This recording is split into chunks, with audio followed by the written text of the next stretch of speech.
नमो नमः छात्रों। आज विद्यालय से मैं निधि श्रीवास्तव संस्कृत की इस कक्षा में आपका स्वागत करती हूँ।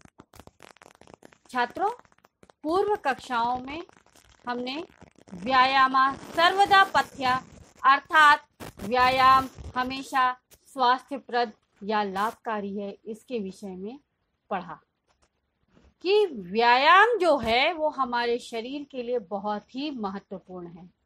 और छात्रों, हमने आपको ये भी बताया कि ये आयुर्वेद के प्रसिद्ध ग्रंथ सुश्रुत संहिता के द्वारा लिया गया है यह अध्याय, और सुश्रुत संहिता के चिकित्सा स्थान में वर्णित 24वें अध्याय से संकलित यह सुश्रुत द्वारा लिखा हुआ व्यायाम के ऊपर आधारित पाठ है।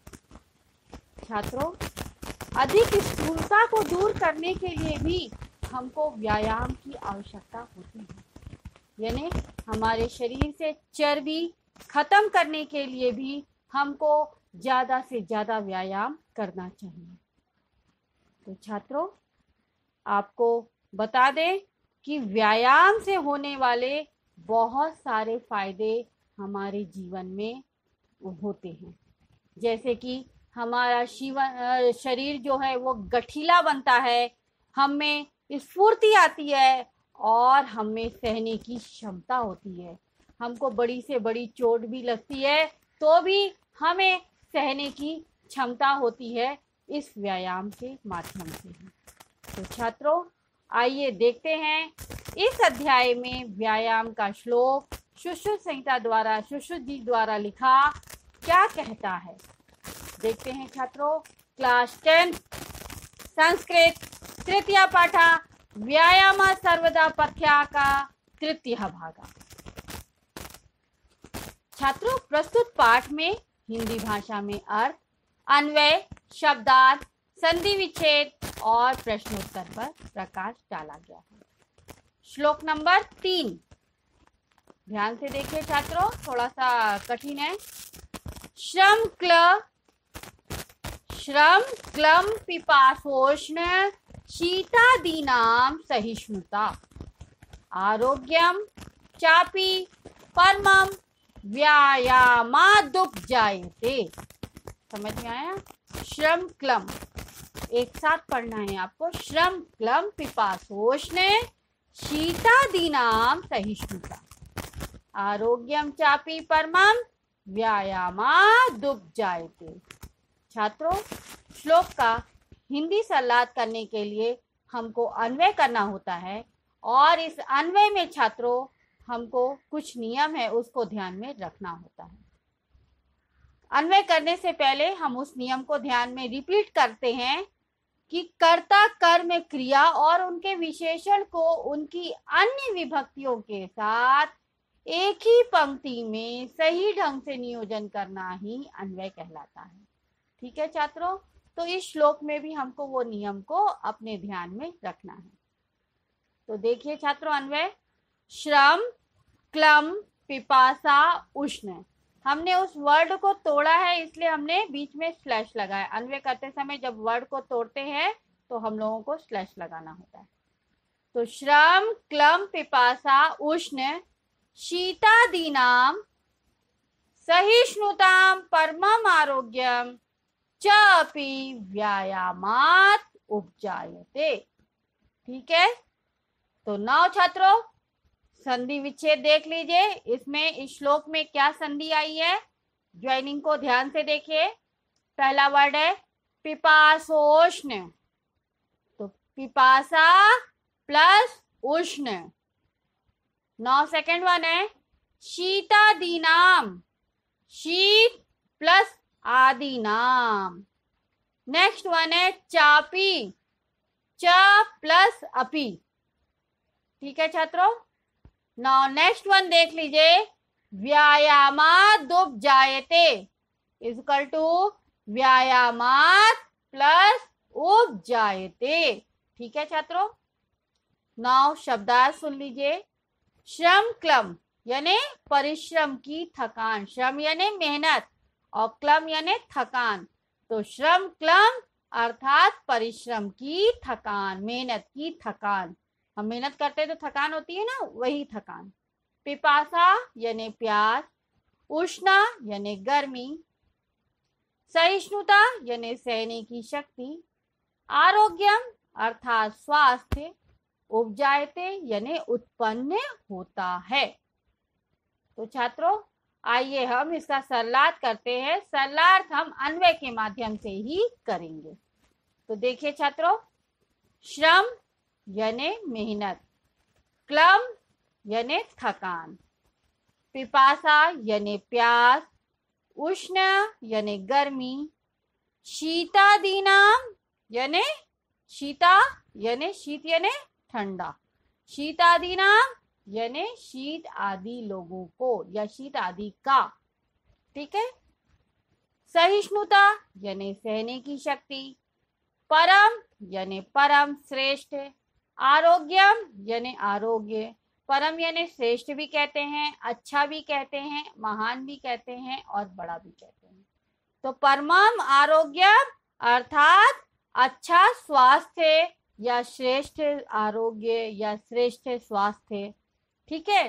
चा और अपि भी, व्यायामात यानी व्यायाम से, उपजायते यानी उत्पन्न होता है, ठीक है।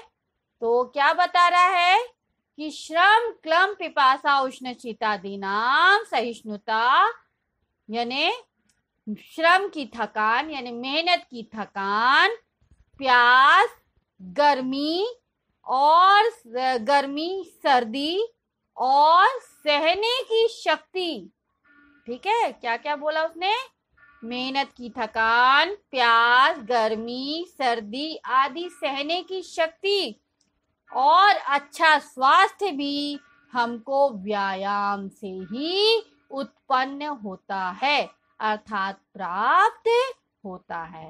यानी उसने क्या बताया कि हमको व्यायाम से क्या क्या मिलता है, हमको मेहनत की थकान मिलती है, प्यास लगती है जितना हम व्यायाम करते हैं, गर्मी लगती है, सर्दी लगती है और हमारे अंदर सहने की शक्ति होती है और हमको अच्छा स्वास्थ्य भी इसी व्यायाम के द्वारा छात्रों मिलता है, ठीक है। तो आप लोगों को समझ में आया ये श्लोक। नाउ आगे देखते हैं हम लोग, इसका अर्थ एक बार सुन लीजिए। मेहनत की थकान, प्यास, गर्मी, सर्दी आदि सहने की शक्ति और उत्तम आरोग्य स्वास्थ्य व्यायाम से ही उत्पन्न होता है अर्थात प्राप्त होता है या फिर आप मिलता है भी कह सकते हैं, ठीक है। नाउ छात्रों हम लोग इस श्लोक पर आधारित प्रश्नोत्तर देखते हैं। तो प्रश्नोत्तर पहला हमारा एक पदेन उत्तरत है।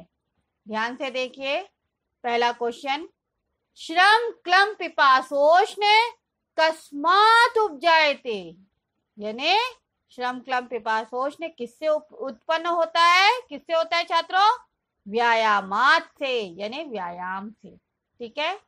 नाउ नेक्स्ट वन, व्यायामात परमम किम उपजायते, यानी व्यायाम से परम क्या उत्पन्न होता है, क्या होता है, आरोग्यम, तो अच्छा स्वास्थ्य, बड़ा स्वास्थ्य, ठीक है। तो व्यायाम से हमको अच्छा स्वास्थ्य भी उत्पन्न होता है। तो नाउ यहाँ क्या कह रहा है, व्यायामात परमम आरोग्यम उपजायते। नाउ नेक्स्ट वन छात्रों, पूर्ण वाक्य उत्तर देखिए ध्यान से। पहला क्वेश्चन, आरोग्यता कस्मात् उपजायते, यानी अच्छा स्वास्थ्य किससे उत्पन्न होता है। क्वेश्चन देखिए कैसे घुमा के पूछा गया है। नाउ नेक्स्ट क्वेश्चन को ध्यान से सुनिए, आरोग्यात कस्मात् उपजायते, तो आरोग्यात व्यायामात उपजायते, यानी आरोग्यता जो है वो व्यायाम से ही उत्पन्न होती है, ठीक है छात्रों। नाउ नेक्स्ट वन ध्यान से देखिए, थर्ड क्वेश्चन, निर्देशानुसारम उचितम उत्तरत लिखिए, यानी निर्देश के अनुसार जो सही है वही उत्तर आपको लिखना है। तो पहला क्वेश्चन देखिए छात्रों, रुग्णता इति पदस्य विलोम पदम किम, विलोम अर्थात एंटोनिम्स, ठीक है, ऑपोजिट वर्ड, तो रुग्णता यानी बीमारी, इसका विलोम शब्द क्या है? आरोग्यम। आरोग्यमिति विलोम पदम अस्ति। ठीक है, आंसर हमेशा फुल सेंटेंस में देना है क्योंकि आप क्लास 10th और 9th के स्टूडेंट हैं। ओके, नाउ सेकंड क्वेश्चन, संपूर्ण श्लोके क्रियापदम किम, यानी इस पूरे श्लोक में क्रियापद क्या है? सबसे टफ क्वेश्चन है छात्रों, ध्यान से सुनिए। पूरे श्लोक में आपको क्रियापद क्या मिला? उपजायते। उपजायते यानी उत्पन्न होता है या प्राप्त होता है। ठीक है, तो संपूर्ण श्लोके उपजायते इति क्रियापदम प्रयुक्तम। ठीक है छात्रों, ना ये श्लोक आपका यहाँ पर समाप्त होता है। आज आपने श्लोक पढ़ा कि हमको श्रम की मेहनत या परिश्रम की मेहनत से थकान, प्यास, गर्मी, सर्दी और सहने की शक्ति, साथ ही साथ अच्छा स्वास्थ्य भी हमको व्यायाम से ही प्राप्त होता है। ठीक है छात्रों, तो आपको ये श्लोक अच्छी तरह समझ में आ गया होगा।